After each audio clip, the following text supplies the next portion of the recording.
Hi, friend. This is Alex McRobbs, founder of the Mindful Life Practice, and you're listening to the Sober Yoga Girl podcast. I'm a Canadian who moved across the world to the Middle East at age 23, and I never went back. I got sober in 2019, and I now live full-time in Bali, Indonesia. I've made it my mission to help other women around the world stop drinking, start yoga, and change their lives through my online Sober Girls Yoga community. You're not alone, and a sober life can be fun and fulfilling. Let me show you how. Hello. Hi, everyone. Welcome back to another episode of Sober Yoga Girl podcast. Now, I am really excited to be sitting down today with Sara Momtaz. And Sara is a friend of Khaled's who I do a lot of work with yoga and hypnotherapy, and a lot of people in the community know him well. And he's connected me with Sara, and Sara is the creator of a new book series that's launching actually later this week called MouMou and Friends. And when he told me about this project, I just thought it sounded so amazing. And Sara would be an amazing guest for the podcast to tell us more about the project, the stories, and where her passion came from behind it, and sort of what is coming forward from all of this. So welcome, Sara. How are you? I'm very well, thank you. Thanks, Alex. Thanks very much for having me. And thank you for this opportunity. I really appreciate it. And so you're all the way in the UK right now. So I think it's the morning for you. Or what time is it? Like 1 p.m.? It's just after 2. It's about 2:15. Okay. So it's a time we're up and awake and about. So it's all good. Yeah. So, and I'm of course in Bali, which is about 7-hour time difference. So it's the end of my day here. But it's cool to be able to connect through Zoom to people all over the world. Technology is fabulous. Absolutely. So tell me a little bit about, MouMou and Friends, just for everyone's listening, I'll tell you a little bit about this project. So it's a book series, and each book that Sara is releasing, there is a different character with a special need. And the goal of the whole project is just to make other children aware that there are other children out there with different needs. And the company that has created all of this is called WAB, which is We All Belong. And so I just think it's so beautiful. And I was wondering if you could kind of give us a little background and tell us what made you interested in creating this project. Sure, absolutely. So I have a daughter. She'll be 3 in December. Her name is Amani. MouMou is her nickname. And she was born with Down syndrome. And she had a number of kind of health conditions, including she had severe heart failure. She's actually had 3 operations on her heart. We had a very difficult time the first sort of 18 months of her life. And at that time, it was during COVID, which made it even worse. So it was a very challenging time, and she was a surprise baby. She wasn't planned. Myself and my husband, our children are older. It's both of our second marriages, and our plan was to kind of travel the world and have a bit of fun and retire and grow old together, as it were. And then Amani came along and decided, no, that's actually not going to happen. Because you're going to have a baby, and not just a baby, but a baby that's going to be presented with a number of challenges from a health perspective. And I knew absolutely nothing about Down syndrome. I knew absolutely nothing about how her medical condition is going to affect us, how we need to deal with it. And all of the things that were presented to me, including from health professionals, were extremely negative. It was a case where we're really sorry, but your baby's got this, and we're really sorry that she's got Down syndrome. And, it was just a really awful time. And I remember going through, I would definitely say, the darkest days, and I'm in my 40s. So I've lived pretty reasonable life and had some ups and downs, but it was definitely the most challenging time. Just trying to deal with the fact that, I have this unhealthy baby. And what do I do? What does the future hold for her? What kind of quality of life is she going to have?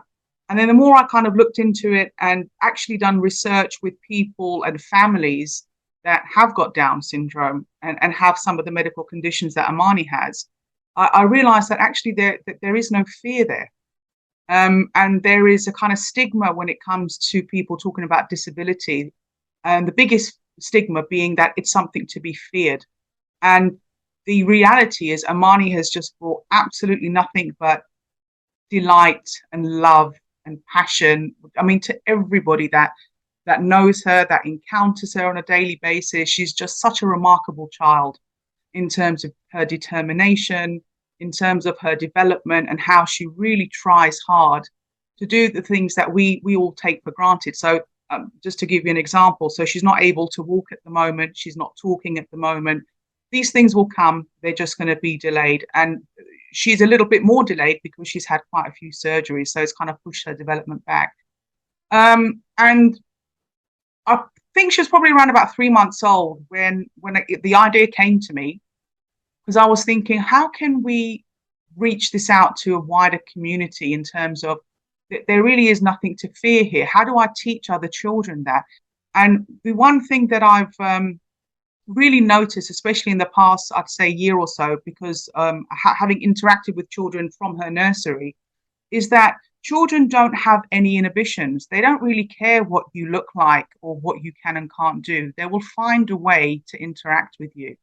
So, like I said, Amani doesn't talk, Amani doesn't walk, but she is the actual diva of her nursery. So when she comes in there, all the kids run up to her, they hug her, they kiss her, they want to play with her. And it's just such a beautiful, innocent thing to see and witness. And you just think, wow, where do we lose that as children get older? And then I look back at my childhood and I said to myself, I don't actually ever remember engaging with people that have disabilities. I don't actually remember going to school with anyone that had, I mean, any disability. The only one thing that I do remember is I think there was a child in my secondary school that was deaf and had a hearing aid. And back then the hearing aids were quite visible, so you would notice it. But other than that, I didn't have any interaction. And then you see things, you know, like just be out walking on a day-to-day basis, be in the park, and you'd see a family with a disabled child, and then another family where the kids would be staring, and then they'd say, "Oh, don't stare, it's rude." By saying that, what you're actually saying is don't engage, because that's how the child interprets it. Parents' intention is very good because they don't want the child to stare at a disabled child, but really what they're hearing is don't engage. And these are the kind of barriers that I want to break down. So the concept of MouMou and Friends, as you mentioned, so I've established a company called WAB, which basically stands for We All Belong, and we're pushing the WAB culture. So everything we do is all about WAB. So we are beautiful and we all belong is really what it stands for. And the reason I created MouMou and Friends is not to focus on disabilities, not to talk about special needs, but more to really create awareness amongst children that, you know, we're all different. You know, a lot of the books that are out there at the moment that talk about disabilities are very much focused about I'm different, you know, accept me for what I am. It's just a very kind of negative perspective. I mean, me and you are different. I'm sitting here talking to you, Alex. You've got blonde hair, I've got brown hair. You know, where does that norm actually start and where does it finish? It's not about differences. It's more about embracing who we are in whatever form we're presented in. Right. So that's really the concept of what I wanted to do with MouMou and Friends. Now, MouMou obviously being Amani, so she's got these special superpowers, and her superpowers, very, you know, interestingly enough, are just an exaggeration of what she normally does. So Amani's got some sensory processing challenges, so she likes to throw things, and she is very quick at throwing objects, and she can throw them very quickly and at range. So I've taken that and I've basically twisted it. So one of her superpowers is that she's like an expert in martial arts, because we call her Jackie Chan as a joke, because she's so quick at kind of, you know, throwing things and kind of displaying her strength skills in that respect. And another one of her superpowers is that she can talk to animals. So the other two characters that feature in all the books are Enzo and Harvey. And all these characters are actually based on real beings. So Enzo is the cat that belongs to my brother and his family. And he's a very wise character in the stories. And like in real life, so Enzo's a house cat. He doesn't like to come out the house. He kind of fears people. But he's very smart. He's very wise. He's the one who kind of comes up with all the ideas and plans for MouMou and Harvey. And Harvey, who is a Bichon Frise puppy, was the puppy of one of my very, very good friends, actually, incidentally, in Dubai, when we were living in Dubai. So his superpower is that he's a supersonic puppy. He runs and dashes around the place, and he basically can get from A to B in a flash. And the stories are, they have these amazing adventures. And in each one of those stories, a character is introduced that has got a disability or a special need, but we don't talk about it. So the focus is not on talking about the disability. It's just, oh, by the way, it's like, for example, with MouMou, when we introduce the book, it actually starts off by saying, you know, meet MouMou, an extraordinary girl who just happens to have an extra chromosome, which is what she's got. She's got extra chromosome 21, hence Down syndrome. So we don't focus on it. And what I'm trying to do is to really start a conversation between the child and the parent so that they ask questions. Oh, what does that mean? What does this mean? And it's worked wonderfully. So we've had a couple of focus groups. So just to give you an example, in book 2, one of the characters has got cerebral palsy. And in book 2, when it's mentioned, when we had the focus group, the children were asking the parents, what does this mean? And some of the parents didn't know, understandable, they're not going to know. So they had to go away and research it. And the feedback that I got from that group was that it was really interesting to be able to learn about something with their children, because they didn't have the answers for them. And that's really what it is. It's all about having a conversation, talking amongst each other as a family, and just learning about the different abilities within society, and I'm really hoping that as these children that read these books grow older, and then as they go into school and into the workplace, when they see somebody with a disability, whatever that is, special need, additional need, whatever you want to call it, it's unremarkable. They won't look twice. It's a very standard thing for them because they've learnt about it at a very young age and stayed with them. And hopefully, as we, progress generation to generation, that's what it will be. It'll just be something that's very unremarkable. Yeah. And I love that idea of just making it unremarkable, just normal, just part of our everyday culture. Because as you said, in my childhood experience, we did have some special needs children at the school.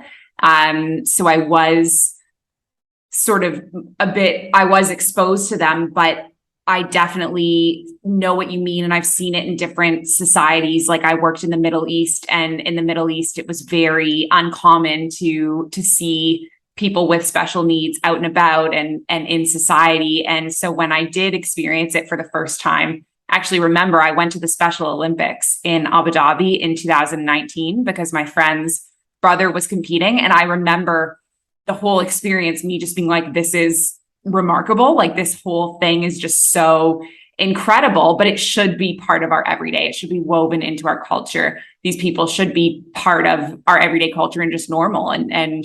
And we should know about their different needs.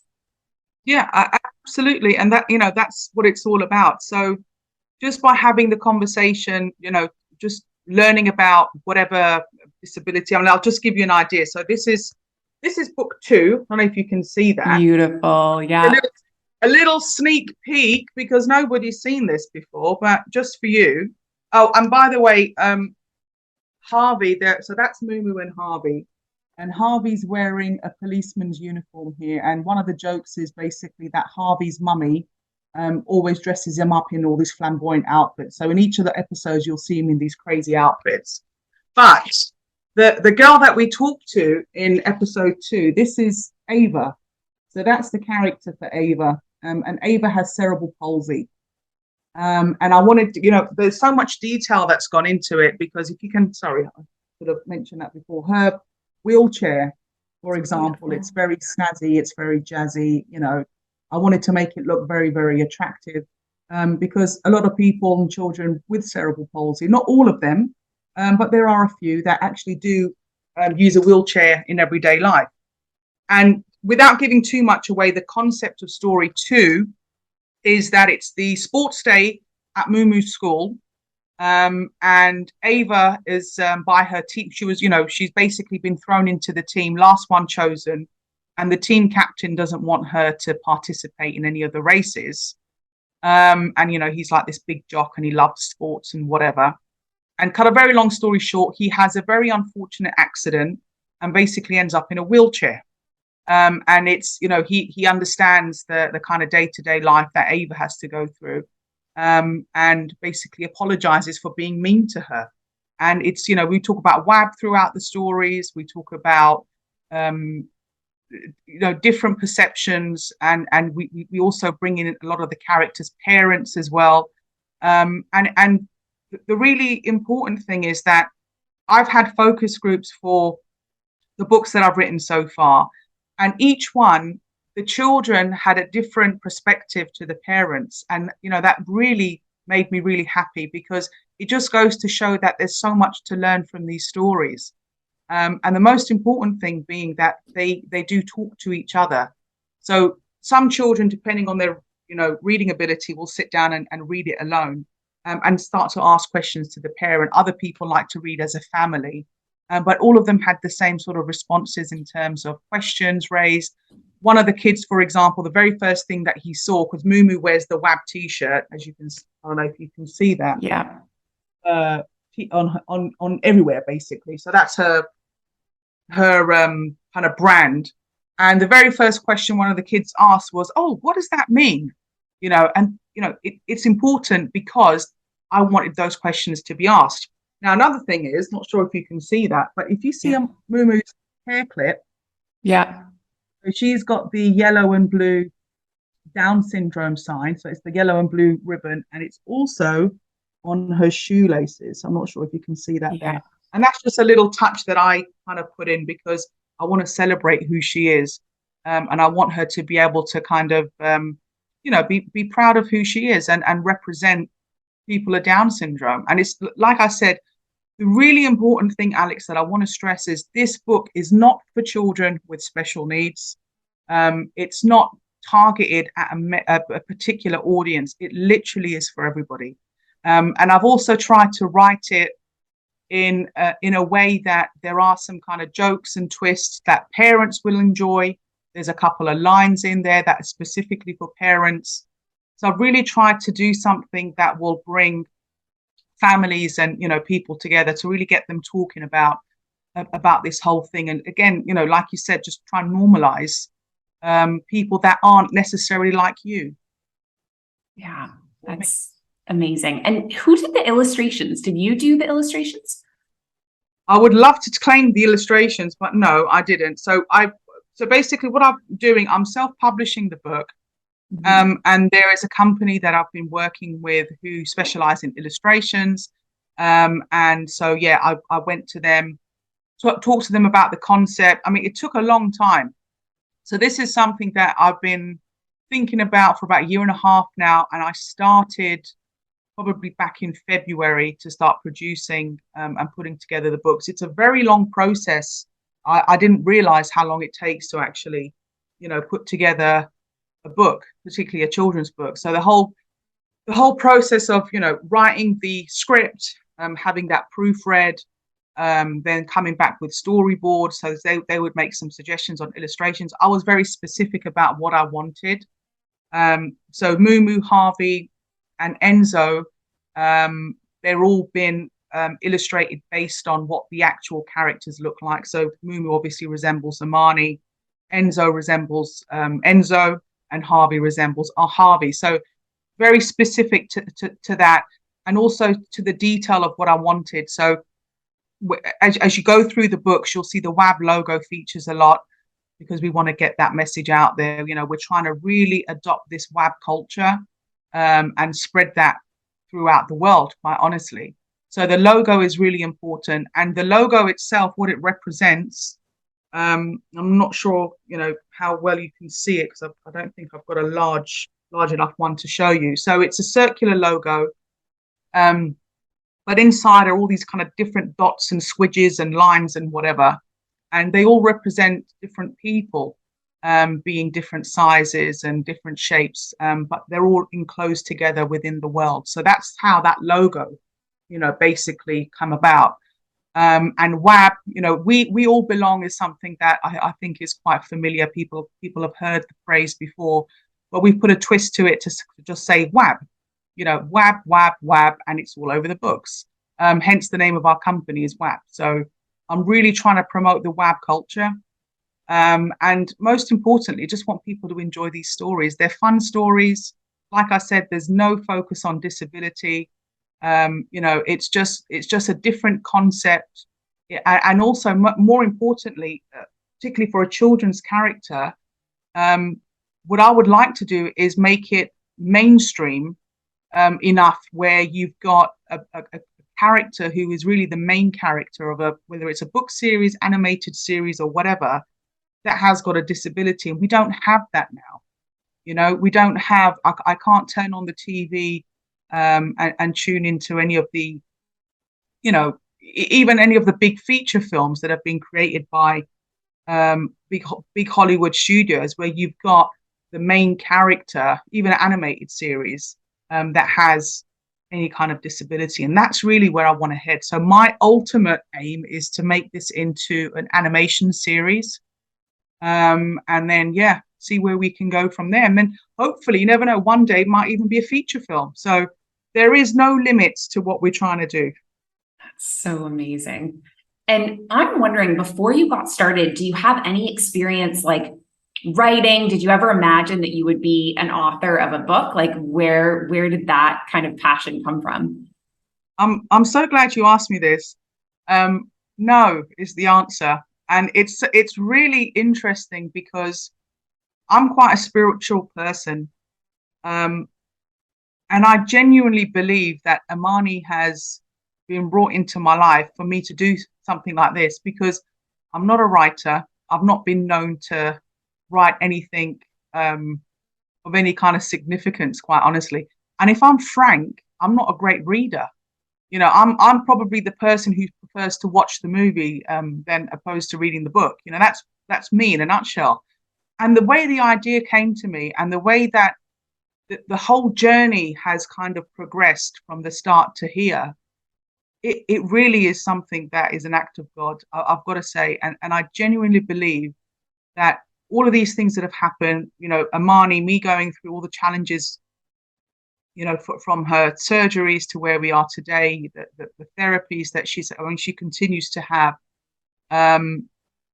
I just think it's brought me to a place where I'm able to create something that is not conventional, but also very appealing to other people, and particularly children.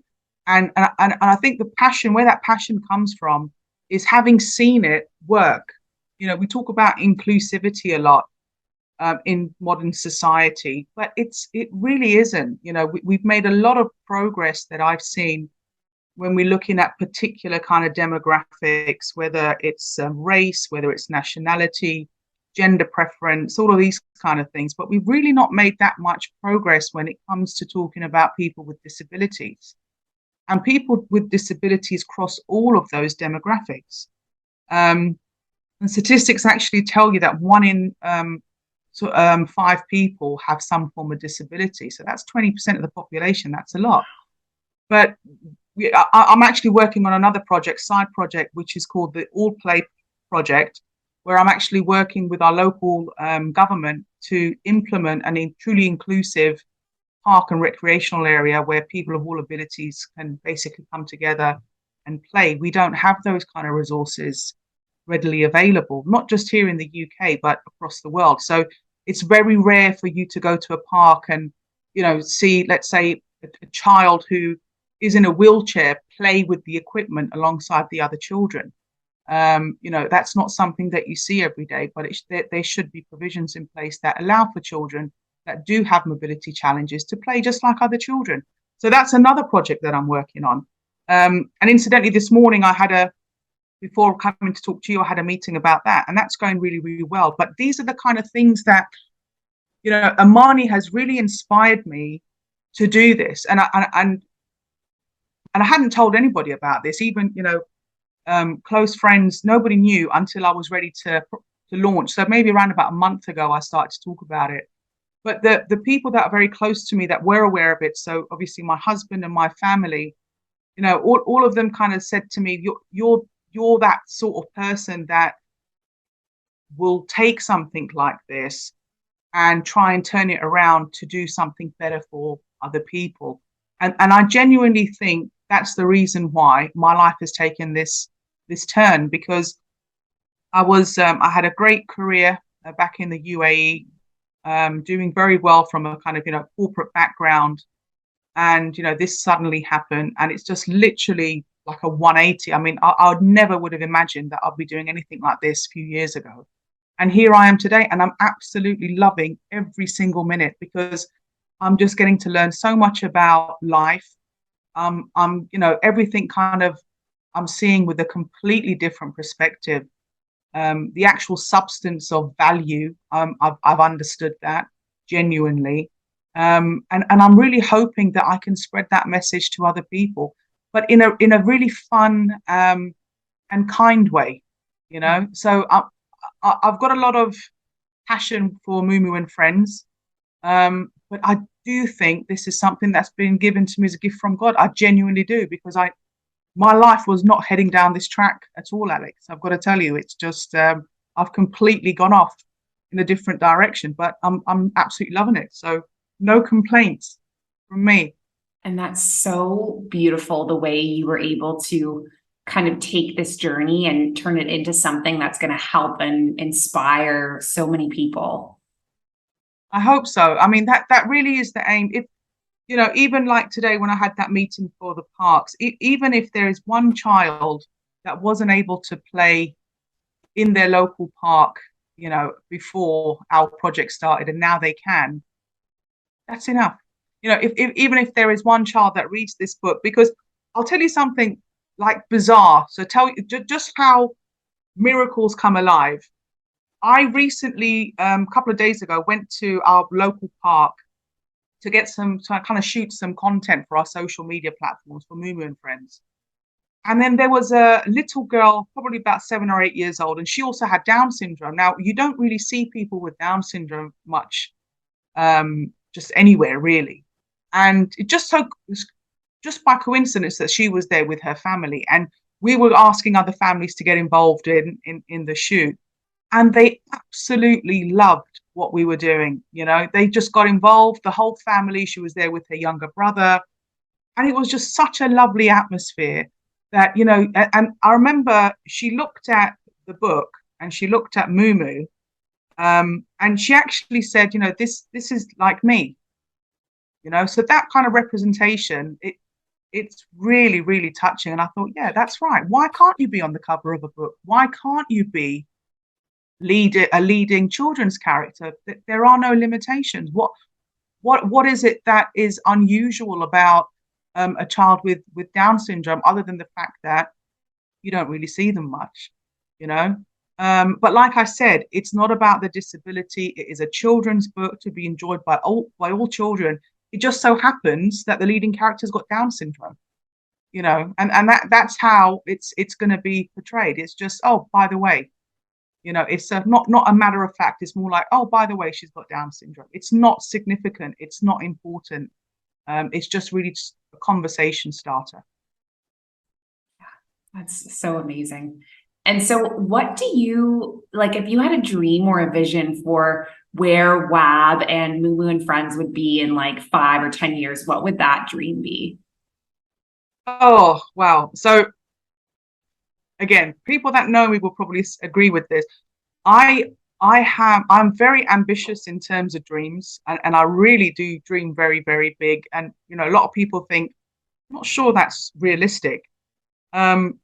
But dreams aren't supposed to be realistic, are they? Surely, but they, do you know what I mean? There's kind of like a very, very faint borderline there. But for me, for WAB, what I'm hoping to do with WAB, and we are going to be launching it next year. So WAB, we're going to be doing apparel, and WAB is really kind of we're looking at sort of teenagers, young adults, really everyone. I mean, there's going to be a range for everybody from children all the way up to adults, but it's very kind of casual wear, day-to-day wear. We're going to be doing things like merchandise, you know, I mean, cutlery, bedding, crockery. I mean, you name it. WAB is just going to be something that, kind of sports bags, hats, caps, all of that kind of thing. It's just going to be one of those brands that is going to be hopefully used in everyday life because it's a culture that we're trying to spread. And then as for MouMou and Friends, what I'm hoping to achieve with, obviously write some more stories. I've already got a few more in mind. And they're going to be, based on children with, other disabilities or special needs. And there's quite a few that we've already kind of started the framework for. So the ones that we've already done, like I said, talk about a girl with cerebral palsy. The third book talks about a boy with autism. And autism is basically is quite a wide ranging non-typical neuro disability. I think I've said that correctly. So there's a lot of aspects to autism. We can talk about that quite a lot. And it's a really fun story. But what I'm really hoping to achieve with MouMou and Friends is to get it as an animated series. So I'm really hoping that people love the stories. They buy the books, they follow us on our social media, they kind of get involved with the whole WAB culture. And then at some point, I'm going to be approaching these big kind of Hollywood production houses to see if we can do something and really, turn it into an animation series and hopefully at one day even a feature film, and then maybe a couple of feature films following that. So I've already got in mind. I know who I want to play the roles. I know who I want to do the voices. It's all there. So it's just really a matter of getting started. So yeah, I believe in it a lot, and I think it's just like with anything you do. If you have a passion and you genuinely believe in this, passion that you have, especially if it's going to improve the lives of other people. I don't see why it's not going to work. All we have to do is just get MouMou and Friends out there. And the more people that are exposed to it, hopefully will join the WAB journey with us. That's so amazing. And so when your book comes out, it's coming out in a couple of days. Where can people find it? Right. So we're launching on the 15th, which is this Saturday. And depending on where you live in the world, so it's going to be available, I believe it's around 39,000 retailers worldwide. Wow. On Amazon, for example, all the major bookstores, Amazon, Foyles, Waterstones, Barnes and Noble, our website. So our website is www.moumouandfriends.co.uk. So MouMou is spelled MOUMOU. You could buy the book there. It really depends on where you are around the world. So somebody that lives in the US, for example, will probably be better off buying it over there from Amazon. Anybody that's in the UK and wants to buy from our website, they might be better off doing that. It all really depends. It's the same price everywhere. It's going to be released at £7.99. And we're going to be releasing book 1 and book 2. So book 1 is more of an introduction to the characters. So gives you a bit of a background about the concept and the story and the characters. And then book 2 is, like I said, the sports day story. And then book 3, we're going to be releasing in early 2023. So you can Google MouMou and Friends. I think it's actually showing on Amazon. And I think I saw it yesterday on Barnes and Noble and quite a few other places. It's on our website as well, but unfortunately you can't buy it until the 15th. So that's when it's going to be released. And yeah, please get out there and buy it and read it and leave reviews. This is so important to me. I'm really interested in what people think of the book. So for those people that do buy it, please give me your feedback. You can send me an email. You can reach me through our website. You can reach me through our social media, which is at MouMou and Friends. We're on Instagram. We're on Facebook. We're on TikTok. We've not really done too much in terms of advertising yet, only because the book's not available. So I don't want to, create a lot of awareness and hype, and then people want to buy the book and they can't. So literally from the 15th onwards, hopefully you'll see a lot more of MouMou and Friends. And yeah, just let me know what you think. I really, really hope people enjoy it. Amazing. Well, I'm definitely interested. I was a grade one teacher. I don't know if I told you that. I taught grade No, one for a long time in the Middle East before I wow. started my business. And so I definitely see this real place for a book like this to be on the shelf in the classroom and with the kids. And so I'll definitely be giving it a read, and I'll let you know what I think of it. Please do. That's amazing. Actually, we're going to be doing some school tours soon as well. After the half term, I've got a few schools that I've already Amazing. approached. And I'm also planning on going to, like, different education authorities and talking to them, because like you said, it's a really good way of kind of teaching kids, but not directly teaching them, if that makes sense. Kind of in Yeah. in a much better environment where they can truly absorb and learn about other people that are not like them, you know. And yeah, so we've had some really good feedback. Also, some of the hospitals as well have been interested. They have certain wards for children, as you know.